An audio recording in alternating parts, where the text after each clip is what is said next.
வணக்கம் எல்லாருக்கும். இது வந்து பயறில் தோசைக்கு போட்டிருக்கிறேன். பயறை வந்து 2 கப் பயரும், 1/2 கப் உளுந்து, 1/2 கப் அரிசியும் வந்து நைட்டே நல்லா கழுவிட்டு ஊற போட்டுட்டேன்.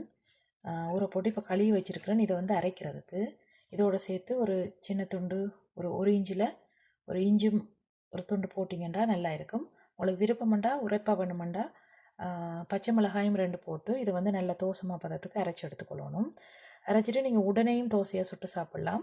இல்லாட்டிக்கு அடுத்த நாள் வச்சும் செய்திங்கன்றாலும் நல்லா இருக்கும். நான் அரைச்சிட்டு பாருங்க, எல்லாம் அரைச்சிட்டேன். ஆனால் நான் வந்து உப்பு போட போகிறதில்ல.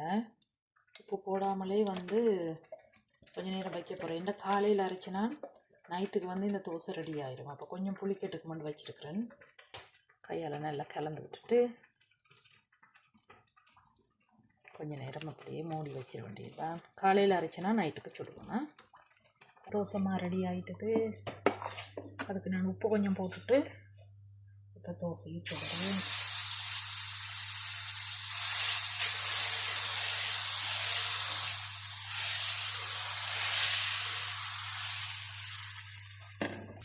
நல்லெண்ணெய் விட்டால் எங்களுக்கு கொஞ்சம் விருப்பம். ஸோ நான் நல்லெண்ணெய் விட்டுறேன்.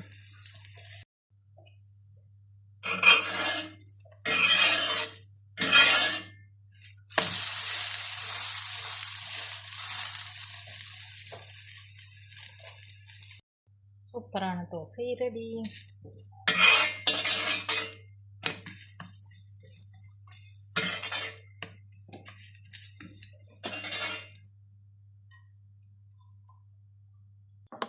சட்னி